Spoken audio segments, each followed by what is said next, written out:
Bismillahirrahmanirrahim. Assalamualaikum warahmatullahi wabarakatuh.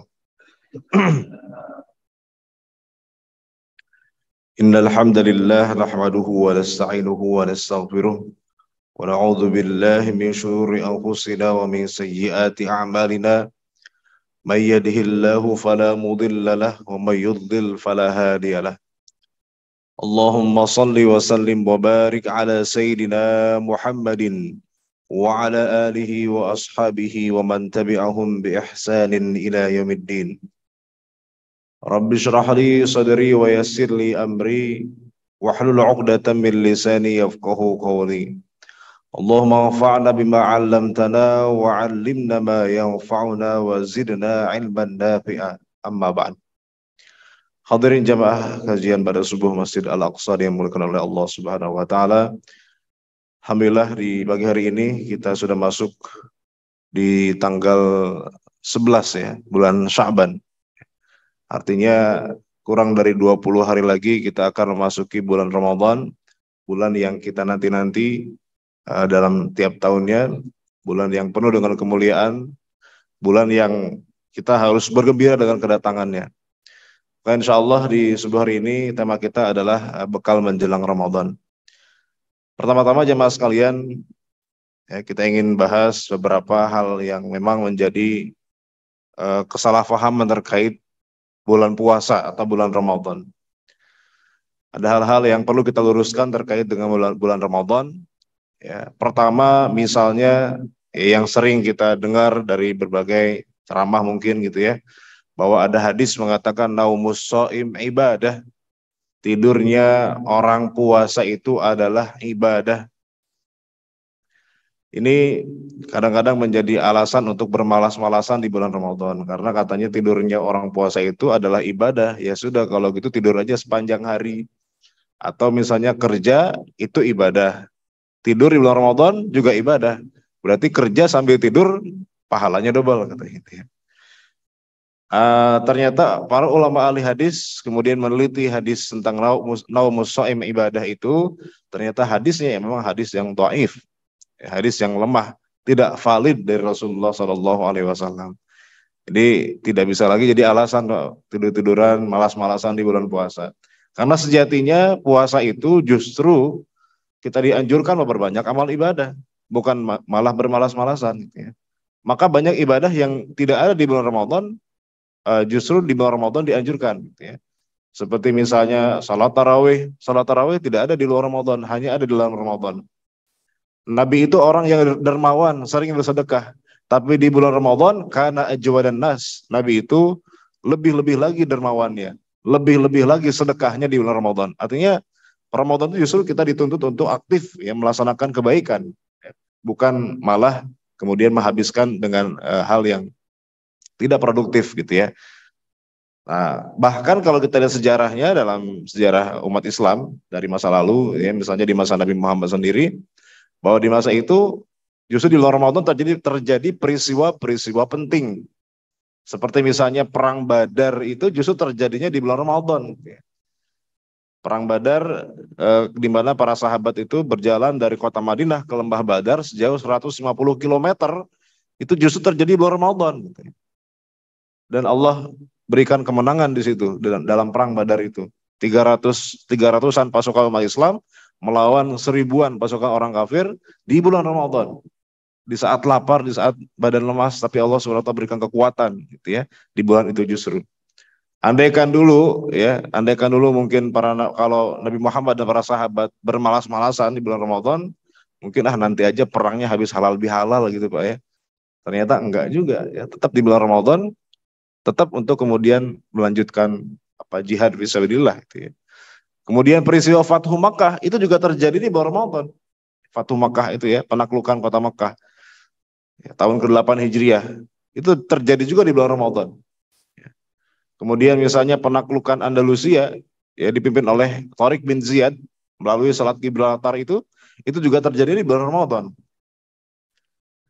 Kemudian misalnya di Indonesia peristiwa proklamasi kemerdekaan kita tanggal 17 Agustus 1945 itu Pak ya, di mana Bung Karno dan Bung Hatta itu membacakan teks proklamasi ya, jam 10 pagi Pak ya. Itu terjadi di bulan Ramadan itu. Di bulan Ramadan. Ya. Jadi justru ya bulan Ramadan itu adalah bulan di mana kita dituntut untuk memperbanyak amal dalam kondisi yang tidak ideal. Ya. Dalam kondisi yang tidak ideal, dalam kondisi kita lapar dan haus, kita dianjurkan untuk memperbanyak amal supaya apa?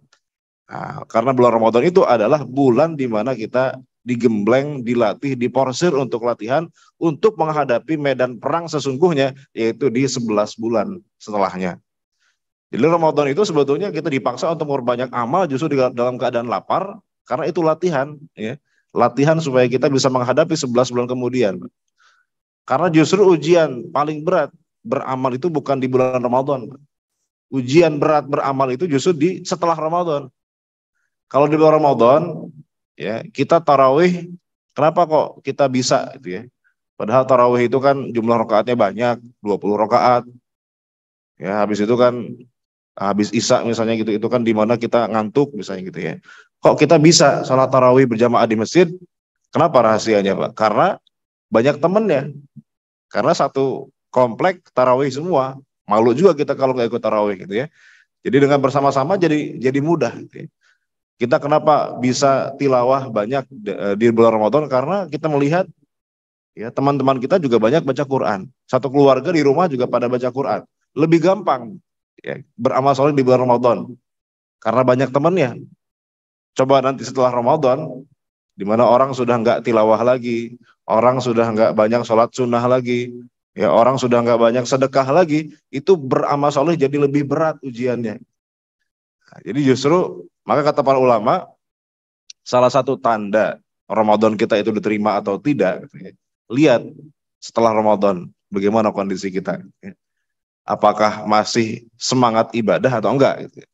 Kalau ternyata kita cuma semangat ibadah di bulan Ramadan, setelah Ramadan bulan Syawal, plus gak ada sama sekali Pak. Ya, sholat tahajud jadi gak pernah. Padahal sholat di bulan Ramadan kita rajin sholat taraweh. Di luar Ramadan gak pernah tuh Pak, sholat tahajud lagi. Sekalipun gak pernah misalnya ya, di bulan Syawal. Puasa sunnah pun gak pernah. Padahal di bulan Ramadan kita 30 hari puasa. Oh berarti itu tanda boleh jadi mungkin ibadah puasa kita gak terima sama Allah. Karena kata para ulama, di antara tanda diterimanya suatu ibadah itu adalah Allah memberi taufik kita untuk beramal soleh setelahnya. Jadi tandanya ibadah itu berhasil, gitu ya. Nah, jadi Ramadan itu kadang-kadang kita nggak dapat esensinya. Kita itu cuma lapar dan haus aja, tapi nggak dapat esensi dari bulan puasa itu sendiri. Esensi bulan puasa itu kan kita sebagai manusia yang punya sifat kebinatangan, Pak. Kita disuruh untuk menekan, mengurangi sifat kebinatangan kita. Namanya binatang itu kan suka makan, nyemil gitu ya. Kita dipaksa di bulan Ramadan itu untuk kemudian menekan itu. Bahkan syahwat yang halal pun sama istri sendiri gitu ya, itu dilarang tuh di siang hari bulan Ramadan. Karena kita dilatih untuk menekan syahwat kita. Tapi yang terjadi Pak kita, ya, justru di luar Ramadan syahwat kita makin menjadi-jadi. Kita kadang-kadang Ramadan itu cuma pindah jam makan aja. Kalau di hari biasa kita makan 3 kali sehari, pagi, siang, malam.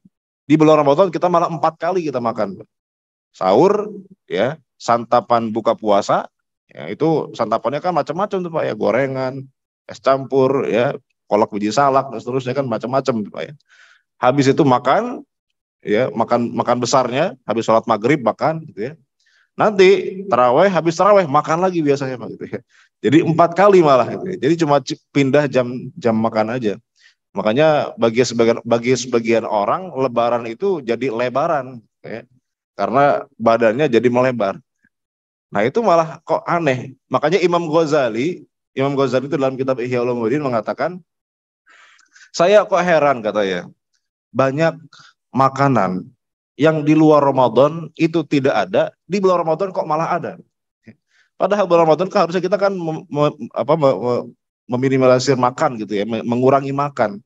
Ini kok malah makanan yang di luar Ramadan tidak ada, di bulan Ramadan malah muncul tuh Pak tiba-tiba ya. Paling gampang lah di kita ya misalnya timun suri Pak. Timun suri di luar Ramadan kayaknya nggak ada. Cuma di luar Ramadan doang tuh adanya gitu ya. Kok tiba-tiba muncul gitu. Ya, kita nggak biasa makan kolak. Di luar Ramadan kita tiap hari makan kolak misalnya gitu ya. Jadi malah kadang-kadang kebalik ya.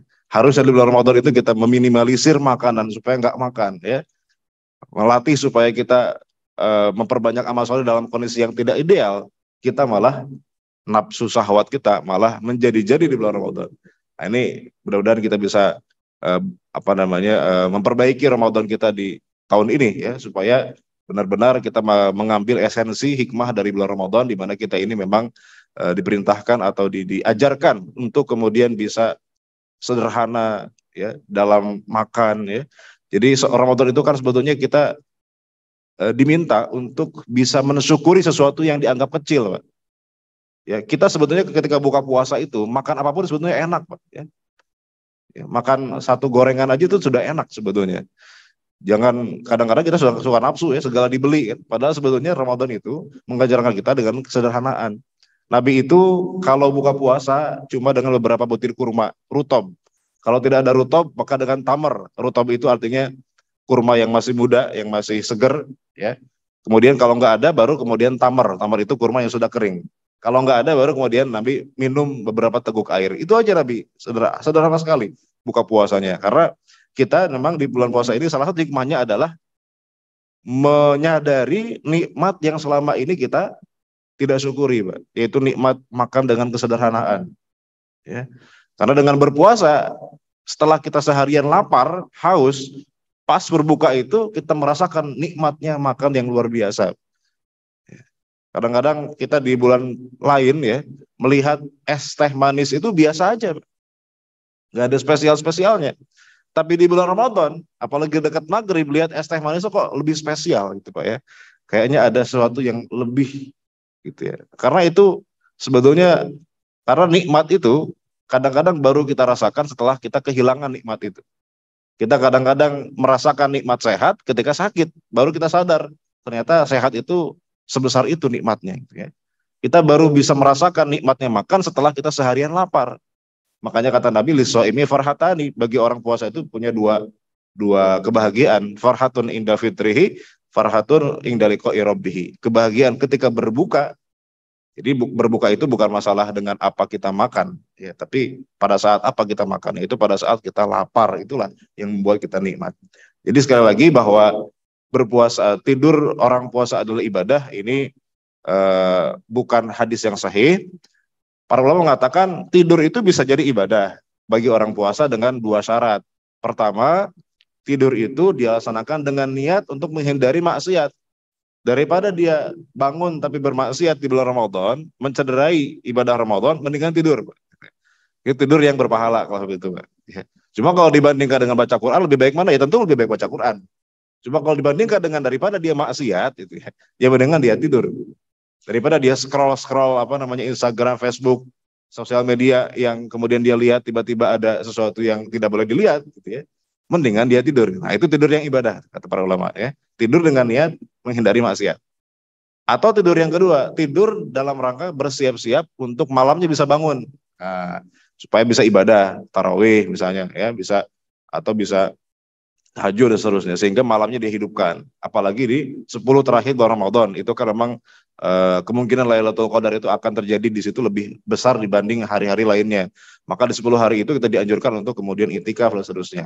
Nah, siang harinya tidur boleh, dengan tujuan tadi supaya malamnya bisa bangun. Nah, itu tidur yang ibadah, karena tidur dengan tujuan ibadah. Tapi kalau tidur hanya untuk misalnya bermalas-malasan, nah itu tentu yang tidur yang tidak bernilai apa-apa.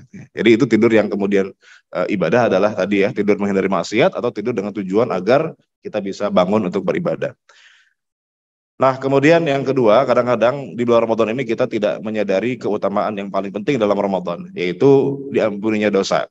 Ya, kata Nabi Rasulullah SAW bersabda, "Man shoma imanan wa ihtisaban, ghufira lahu ma taqaddama min dzanbi." Siapa yang puasa Ramadan dengan iman dan ihtisab, ihtisab itu mengharap pahala dari Allah, maka diampuni dosanya yang telah lalu.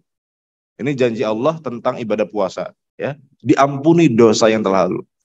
Kadang-kadang kita orientasi kita ketika beribadah, Pak, kita mengumpulkan banyak pahala, gitu, ya. Supaya banyak pahala kita ibadah, ya. Kadang-kadang kita lupa ada dosa yang kita sering lakukan tiap hari. Di satu sisi kita mencari pahala, tapi di sisi lain banyak dosa yang kita lakukan. Nah ini kadang-kadang pahalanya yang kita kejar, tapi dosanya kita nggak kita urusin, Pak. Padahal justru kadang-kadang ampunan terhadap dosa itu lebih penting daripada bagi seorang hamba daripada mencari pahala. Sebanyak apapun pahala yang kita lakukan, kalau di sisi lain kita juga banyak dosa, Pak, ya, itu pahala jadi equal jadinya, jadi impas gitu ya. Bahkan kata Nabi ada orang muflis, orang yang bangkrut. Jangan sampai jadi orang bangkrut. Orang bangkrut itu orang yang pahalanya banyak, tapi dosanya juga banyak sama orang gitu. Akhirnya pahalanya habis buat bayar dosanya.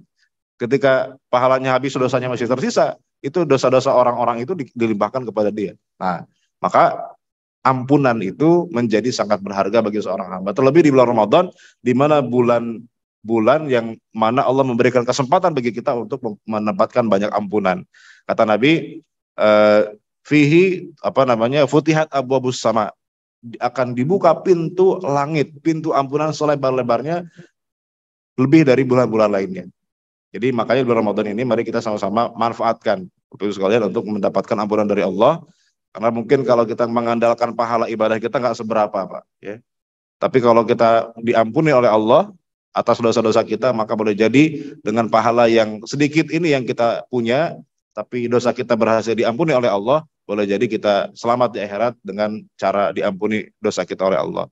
Banyak, Pak, kisah-kisah ya di masa Nabi itu, misalnya ada perempuan yang zina, yang sehari-hari dia berdosa, bermaksiat, tapi berhasil diampuni dosanya oleh Allah gara-gara satu kebaikan yang dilakukan dengan tulus, dengan penuh keimanan, akhirnya dia pun masuk surga. Padahal seharinya dia berdosa, tapi berhasil diampuni oleh Allah. Jadi ampunan itu sangat luar biasa. Kita berharap gitu ya, kita diampuni semua dosa kita, berharap setelah Ramadan nanti itu benar-benar dari nol. Gitu. Nah, maka di kita itu ada tradisi saling maaf-maafan. Ya, maaf-maafan setelah Lebaran itu kan biasa maaf-maafan ya. Kita saling berkirim ucapan Lebaran lewat WA dan seterusnya. Kadang-kadang walaupun cuma copy paste doang tuh Pak ucapan WA-nya. Jadi ini kok sama terus tiap tahun ini ucapannya, atau semua orang kok pakai template yang sama gitu kadang-kadang ya. Nggak kreatif bikin ucapan Lebarannya. Tapi ada filosofi yang menarik di situ, Pak, di balik tradisi saling memaafkan di bulan Ramadan ini, di Lebaran ini. Karena memang di masa Nabi nggak pernah gitu ya, ada sahabat minta maaf gitu ya sama sahabat lain ya, kemudian tukar menukar parcel, itu memang nggak ada riwayatnya. Ya, Nabi kirim-kirim WA gitu ya, ucapan Lebaran memang nggak ada. Hanya saja ini tradisi yang baik. Ada filosofi di situ. Kenapa? Karena tadi bahwa Ramadan itu kan kita berharap mulai dari nol lagi nanti setelah Ramadan. Nah, kalau dosa sama Allah kan kita cukup istighfar, taubat, selesai. Tapi kalau dosa sama manusia, Pak, nggak cukup dengan taubat, istighfar. Dosa sama manusia itu ya kita harus minta maaf langsung ke orangnya kan. Ya, kita pengen terbebas dari semua dosa, baik dosa sama Allah maupun dosa sama manusia. Makanya kita maaf-maafan supaya benar-benar di Lebaran itu kita mulai dari nol lagi. Cuma kadang-kadang, Pak, maaf-maafan itu cuma seremonial aja biasanya ya. Kita pulang kampung, sehari-hari kita kerja di kota, bikin dosa sama orang kota, minta maaf sama orang kampung. Jadi nggak nyambung minta maafnya. Kadang-kadang minta maaf juga sama orang yang nggak pernah kita kenal gitu ya. Siapa ini nggak pernah kenal minta maaf. Jadi kadang-kadang cuma seremonial aja, nggak maaf, benar-benar minta maaf dari lubuk hati yang paling dalam gitu ya. Kadang-kadang. Tapi ya sudah. Kemudian yang ketiga, kita harus bedakan ya antara pembatal puasa dan pembatal pahala puasa. Ada pembatal ibadah puasa, ada pembatal pahala puasa. Kalau pembatal ibadah puasa artinya puasanya tidak sah dan harus diulangi. Ya, pembatal puasa itu yang disepakati oleh para ulama ada 5. Pertama, makan dan minum dengan sengaja, jelas membatalkan puasa. Kemudian yang kedua, muntah dengan sengaja, manis taqa'a amdan, ya. Fal yakdi, siapa yang muntah dengan sengaja maka hendaklah dia mengqadha puasanya. Jadi muntahnya sengaja, bukan muntah sendiri ya, tapi sengaja. Kemudian yang ketiga, keluar air mani meskipun tanpa berhubungan badan, itu juga membatalkan puasa. Yang keempat, berhubungan badan meskipun tidak keluar air mani, itu juga membatalkan puasa. Bahkan yang keempat ini bukan hanya membatalkan, tapi mewajibkan pelakunya harus bayar kafarat. Ya, kafaratnya membebaskan seorang budak, karena budak sekarang nggak ada, maka puasa 2 bulan berturut-turut. Nah ini sebulan aja batal, maka sulit gitu ya. Maka yang ketiga, memberi makan 60 orang fakir miskin. Itu kafarat bagi orang yang suami istri yang berhubungan badan di siang hari bulan Ramadan. Maka syahwat yang halal saja dilarang gitu. Maka kalau bisa suami istri di bulan Ramadan di siang hari jangan kumpul dulu gitu ya. Jangan sekamar dulu, kalau bisa di kamar yang berbeda kita saling kunci gitu Pak ya. Kita fokus ibadah aja karena takutnya kebablasan ya. Karena nanti harus bayar kafarat. Siapa yang bayar kafaratnya? Kalau suami istri misalnya berhubungan badan Pak di siang hari. Yang bayar kafarat siapa? Apakah dua-duanya atau istri saja atau suami saja? Yang bayar kafarat, kalau jumhur ulama mengatakan yang wajib bayar kafarat kalau suami istri berhubungan badan di siang hari bulan Ramadan, yang bayar kafarat cuma suami aja. Ya, jadi tahu jawab suami. Kan dua-duanya enak Ustadz. Ya memang sih dua-duanya enak gitu ya. Cuma yang tahu jawab di sini suami gitu kan. Karena suami jadi eksekutornya gitu kan. Walaupun kadang-kadang istri jadi pemantiknya gitu ya. Tapi tetap saja pada akhirnya eksekutornya suami gitu kan. Jadi tetap suami itu yang membayar 60 orang fakir miskin gitu ya. Nah, yang kelima yang batalkan itu adalah batal syarat atau rukun puasanya. Tidak terpenuhi syarat atau rukun puasanya. Apa misalnya syarat puasa? Misalnya kalau perempuan harus suci dari haid dan nifas. Jadi kalau haid batal tuh puasanya. Atau misalnya rukun puasanya tidak terpenuhi. Contohnya niat. Nah, niat itu rukun puasa. Jadi kalau niatnya tidak terpenuhi, maka otomatis tidak dianggap puasanya, batal puasanya. Nah, niat puasa itu menurut jumhur ulama atau menurut mazhab Syafi'i itu harus tiap malam kita berniat dan niatnya adalah waktunya antara maghrib sampai subuh. Itu waktu kita berniat puasa. Maka harus berniat walaupun niat itu ulama sepakat tempatnya di hati, tidak perlu diucapkan. Apalagi kalau orang sahur itu sudah pasti niatnya mau puasa. Jadi makanya minimal kita makan sahur, Pak. Ya, menjaga niat supaya ada niat itu ya. Nah, ini niat gak pernah dihadirkan dalam hati, kemudian dia nggak sahur juga. Nah itu yang berarti itu puasanya batal ya, nggak dianggap, harus dikodok dia karena kehilangan syarat atau rukun puasa. Jadi 5 ini pembatal puasa. Tapi ada pembatal pahala puasa. Nah ini tidak membatalkan ibadah puasanya, tapi mengurangi atau bahkan membatalkan menghanguskan pahala puasanya. Mungkin puasanya sah di sisi Allah, tapi kemudian tidak mendapatkan pahala apa-apa. Maka ada hadis palsu nih Pak, hadis palsu. Itu mengatakan katanya berbohong, gibah, namimah itu membatalkan puasa. Itu hadis maudhu, hadis palsu. Bukan membatalkan puasa, tapi membatalkan pahala puasa. Berbohong, gibah, tadi kan puasa itu kita diajarkan untuk menekan nafsu kita, menekan amarah kita, menekan syahwat kita, ya. Nah kalau kita malah mengumbar syahwat kita berarti ya itu tidak ada esensinya puasa kita ya. Karena Nabi mengatakan kam min shaimin laisa lahu min siyamihi ilal juwal atos. Betapa banyak orang yang puasa tidak mendapatkan apa-apa dari puasanya kecuali hanya lapar dan dahaga. Nah, itu pembatal pahala puasa. Puasanya mungkin sah. Makanya Imam Ghazali dalam Ihya Ulumuddin mengatakan puasa itu ada 3, ada puasa awam, ada puasa khusus, ada puasa khususnya khusus itu ya. Puasa awam itu ya puasa orang yang sekedar menahan lapar dan dahaga saja. Tapi tetap saja dia main IG, main Instagram, main apa gitu ya, yang kemudian melihat sesuatu yang tidak diperbolehkan atau dia kata-katanya kotor dan seterusnya. Itu puasanya orang awam. Ada puasa khusus itu puasa di mana dia menjaga lisan, ya, menjaga syahwat, dan seterusnya. Ya. Jadi puasa itu bukan hanya sekedar menahan lapar dan dahaga, tapi lebih dari itu kita dilatih untuk menekan sifat kebinatangan kita. Kita dilatih untuk menghilangkan sifat kebinatangan kita dan bersenyawa dengan sifat malakiyah, sifat kemalaikatan. Malaikat itu kan tidak menikah, Pak. Tidak menikah, tidak makan, tidak minum, dia hanya taat terhadap perintah Allah. Itu sifat malaikat. Nah, di bulan puasa itu kita diangkat tuh supaya agak mendekati sifat malaikat. Cuma tidak sampai sifat malaikat juga. Karena malah haram kalau kita sama dengan malaikat, nggak boleh. Kalau kita misalnya ibadah terus itu Pak, nggak berhenti, nggak nikah, ya nggak makan, nggak minum, itu malah haram gitu ya. Artinya kita diangkat sedikit gitu ya agar mendekati dan menghilangkan sifat kebinatangan. Itu tujuan kita berpuasa. Jadi bukan sekedar makan dan minum. Tapi kemudian yang berikutnya ini kesalahan terkait fikih ya di bulan puasa. Yaitu sahur meski sudah azan. Ya. Udah kalau azan sahur aja terus, lanjut makan katanya gitu ya. Padahal ini fatal nih Pak ya, karena kalau salah bisa batal puasanya. Justru puasa itu apa definisinya Pak? Menahan diri dari yang membatalkan puasa dari kapan mulainya? Saya pernah dengar di YouTube ada yang mengatakan dari terbit matahari gitu ya. Bukan dari terbit matahari, Pak. Dari matahari mah sudah siang gitu ya. Dari terbit fajar. Itu permulaan puasa. Dari terbit fajar sampai terbenam matahari. Terbit fajar itu ditandai dengan apa? Dengan azan subuh. Karena subuh itu kan waktunya ketika terbit fajar. Nah, artinya ketika sudah azan subuh berkumandang, maka sudah mulai puasa, sudah start Pak puasanya. Sudah tidak boleh lagi makan minum ketika muazin itu azan subuh. Karena itu tandanya sudah terbit fajar, tandanya kita sudah tidak boleh makan minum. Nah, kalau kita masih makan minum ketika orang azan, berarti kita makan di waktu puasa, batal tuh Pak puasanya.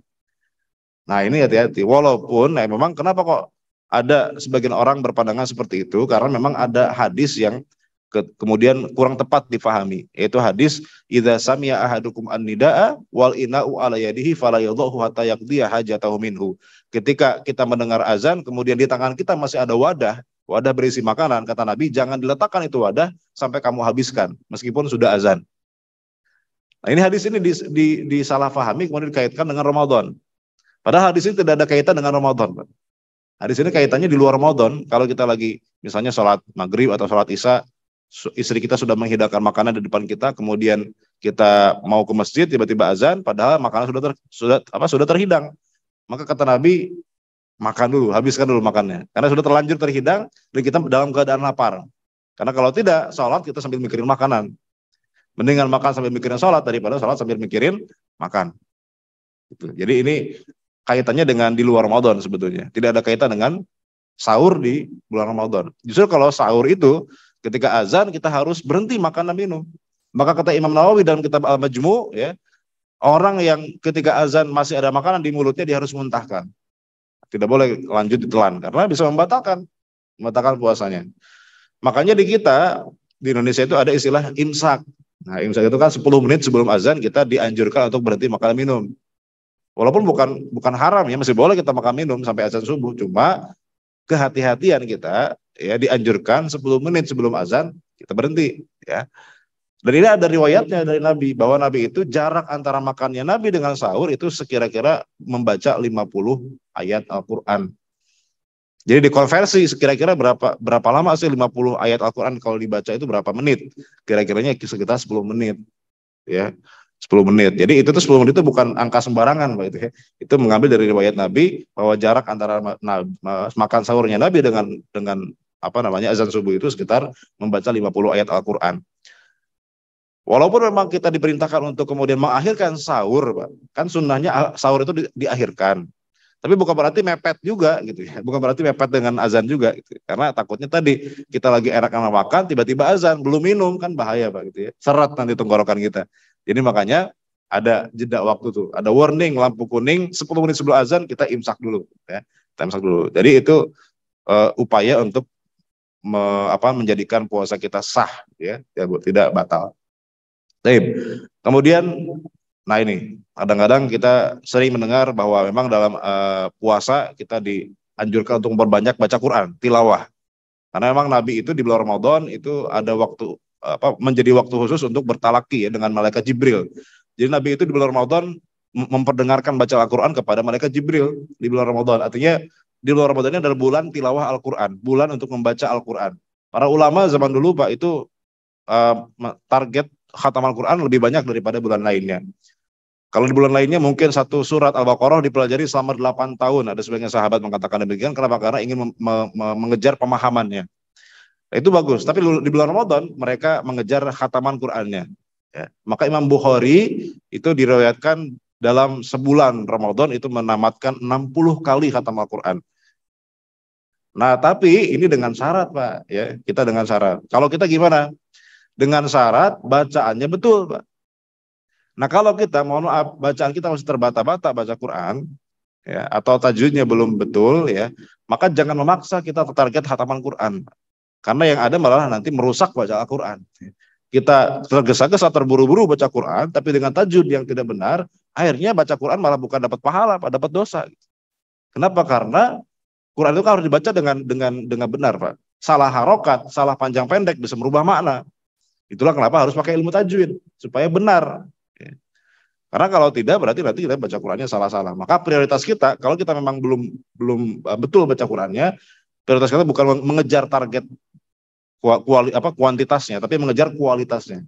Jadi kita belajar tahsin, belajar tajwid. Nah, kita khususkan di bulan Ramadan untuk memperbaiki bacaan Quran kita. Itu menjadi momentum yang baik di bulan Ramadan. Tapi kalau kita memang sudah lancar baca Qurannya, maka memang dianjurkan kita memperbanyak khataman Quran di bulan Ramadan. Minimal sekali gitu ya, khatam Al-Quran di bulan Ramadan. Nah, itu yang berikutnya. Kemudian persepsi yang kurang tepat juga terkait bulan Ramadan adalah Ramadan selalu diidentikan dengan zakat. Bulan Ramadan adalah bulan zakat, ya. Padahal ini tidak sepenuhnya benar, ya. Kalau yang dimaksud adalah zakat mal. Kalau zakat fitrah, iya. Zakat fitrah itu memang identik dengan bulan Ramadan. Karena tidak ada zakat fitrah di luar Ramadan atau di 1 Syawal. Ya. Tapi kalau kita lihat zakat secara umum, secara keseluruhan, maka Ramadan tidak ada kaitannya dengan zakat. Karena zakat itu ada dua, ada zakat mal, ada zakat badan. Zakat mal itu menzakati harta, hanya wajib buat orang kaya saja, itu zakat mal. Ada zakat badan itu zakat menzakati badan kita. Setiap individu wajib berzakat, maka anak kecil yang belum balik itu wajib mengeluarkan zakat, yang membayar zakat bapaknya. Maka orang miskin yang dia sehari-hari mungkin susah makan, tapi ketika bulan akhir Ramadan dia punya kelebihan makanan, dia tetap harus bayar zakat fitrah. Jadi orang miskin pun tetap wajib bayar zakat fitrah, karena itu zakat badan. Zakatnya berupa makanan, gitu ya. Nah, karena filosofinya kenapa zakat fitrah diwajibkan, supaya di hari raya itu semua bisa makan, Pak. Tidak boleh ada orang kemudian nggak bisa makan.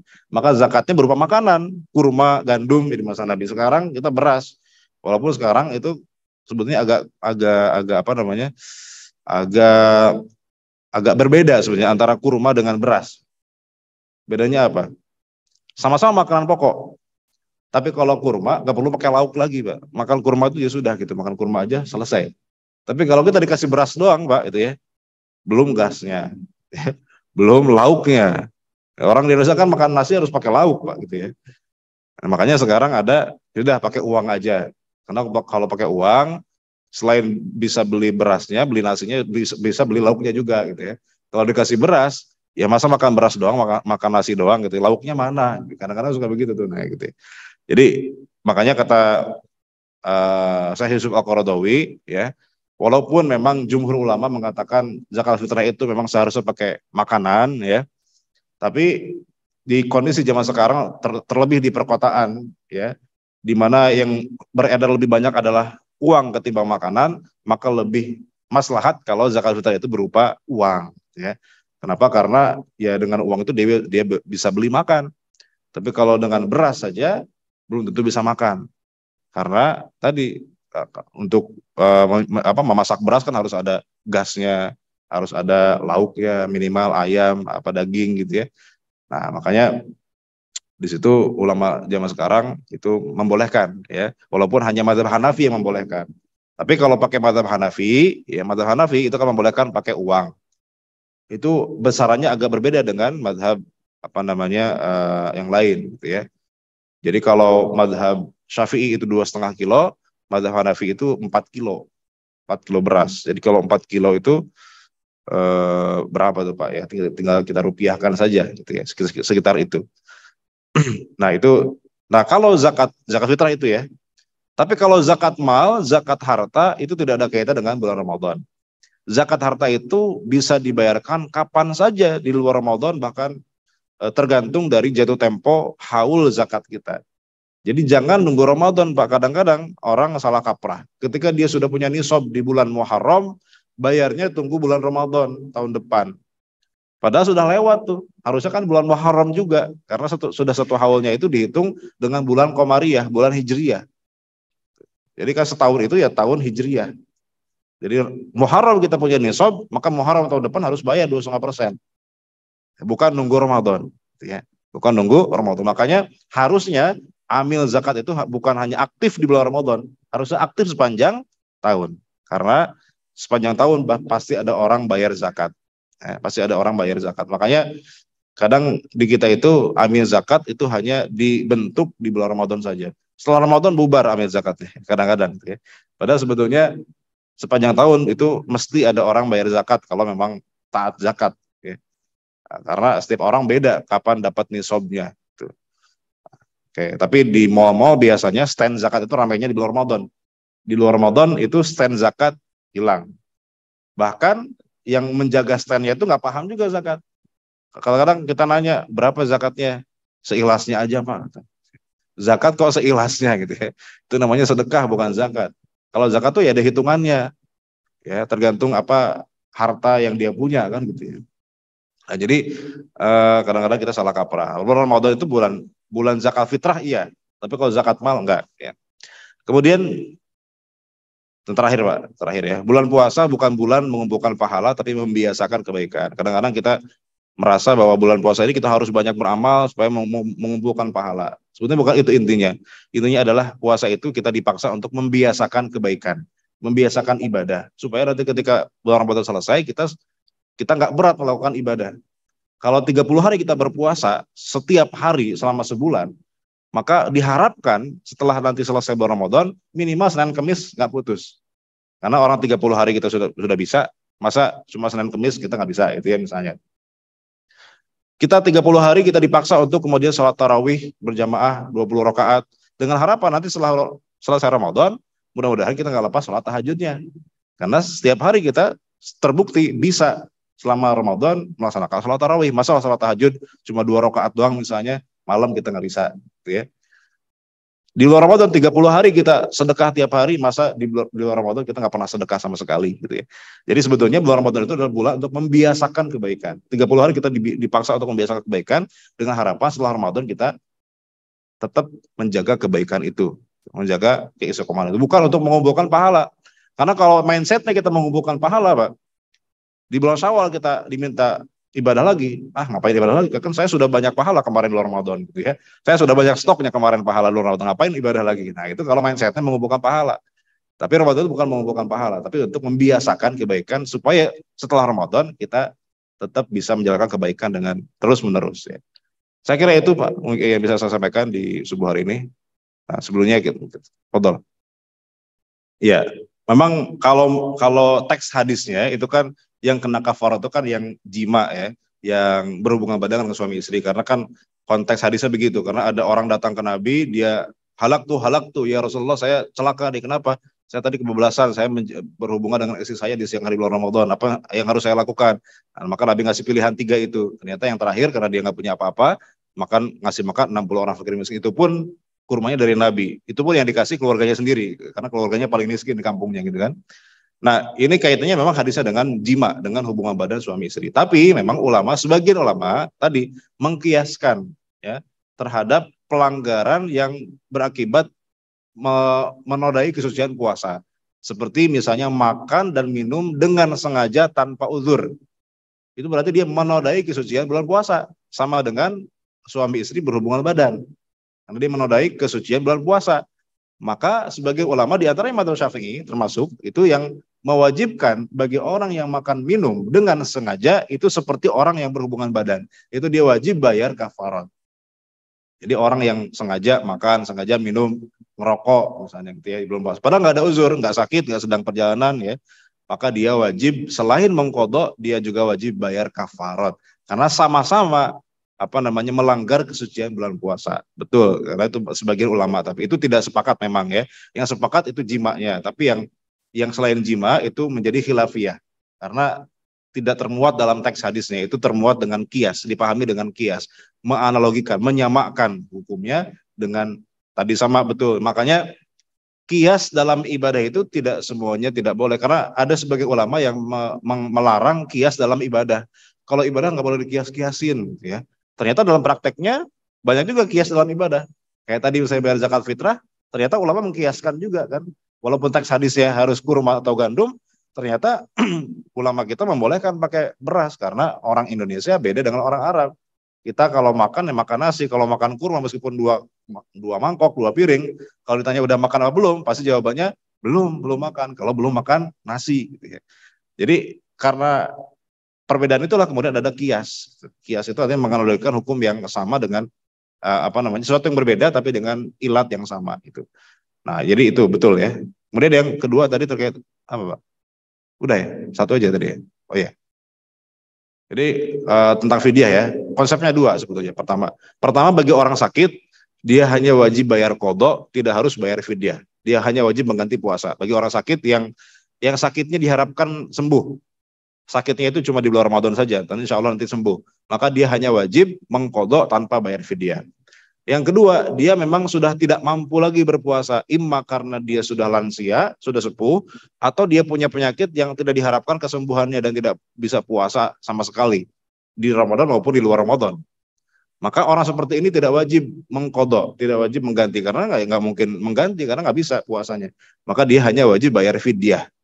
Fidyahnya setiap dihitung per hari dia nggak puasa. Jadi kalau 30 hari dia nggak puasa berarti 30 kali. 30 fidyah. Satu fidyahnya itu satu mud. Satu mud itu kira-kira ukurannya seperempatnya zakat fitrah. Kalau zakat fitrah misalnya kita bayar pakai beras itu 3,5 liter atau 2,5 kilo, berarti cuma seperempatnya aja.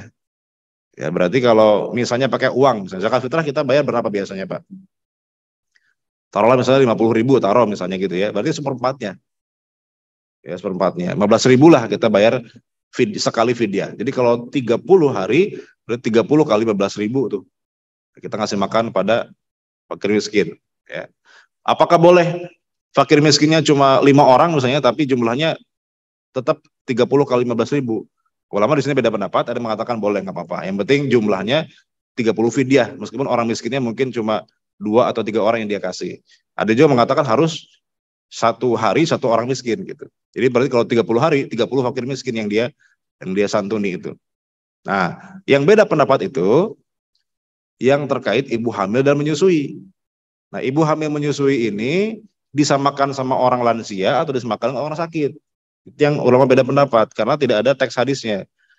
Sebagian ulama mengatakan ibu hamil dan menyusui itu disamakan dengan orang sakit. Dia hanya bayar qadha saja, tidak wajib bayar fidyah. Sebagian ulama menyamakan atau mengkiaskan ibu hamil dan menyusui kepada lansia. Dia hanya bayar fidyah, tidak perlu qadha. Tapi madzhab Syafi'i membedakan. Madzhab Syafi'i membedakan.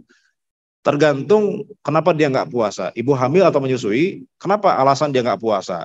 Pertama mungkin saja ibunya yang lemah. Ibunya yang khawatir dia nggak kuat. Fisik ibunya yang lemah. Maka ini disamakan dengan orang sakit. Dia hanya wajib bayar qadha puasa tanpa wajib bayar fidyah. Yang kedua, kalau dia nggak puasanya, karena khawatir terhadap janinnya, fisik ibunya kuat kalau dia puasa, insya Allah kuat kata dokter. Tapi misalnya ini khawatir terhadap janinnya, takutnya janinnya tidak ternutrisi dengan baik misalnya gitu ya, selama dia berpuasa. Kata dokter misalnya ini kalau berpuasa ini janinnya khawatir kenapa-napa, maka disamakan dengan orang tua ya, tapi di satu sisi dia wajib qadha. Dia wajib bayar fidyah dan wajib bayar qadha. Itu dalam madzhab Syafi'i. Jadi kalau dia khawatirnya karena janinnya, ibunya sanggup puasa, cuma khawatir terhadap janinnya saja, maka dua kewajiban. Dia wajib bayar qadha, wajib membayar puasanya, wajib bayar fidyah juga. Itu madzhab Syafi'i.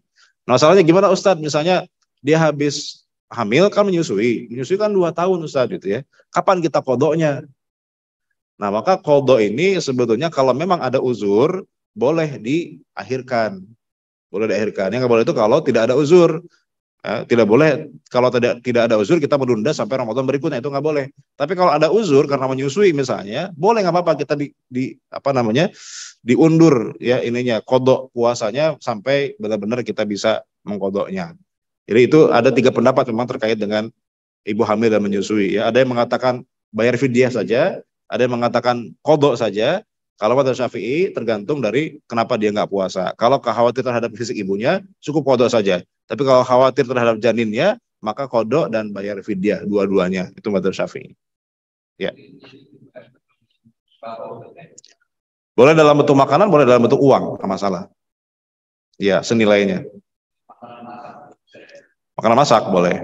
Ya, sekarang kan orang makannya ya, makan masak ya langsung gitu ya. Kalau kasih beras, nanti repot lagi gitu ya. Repot harus masak lagi dan seterusnya. Walaupun boleh-boleh aja. Minimal seporsi makan, itu satu orang seporsi makan. Jadi syarat bagi waris itu harus terbebas dari kewajiban hutang dulu. Jadi hutangnya almarhum harus dibayarkan dulu semuanya, baru boleh bagi waris. Nah hutang itu ada 2. Ada hutang kepada manusia, ada hutang kepada Allah. Nah, di antara hutang kepada Allah tadi fidyah.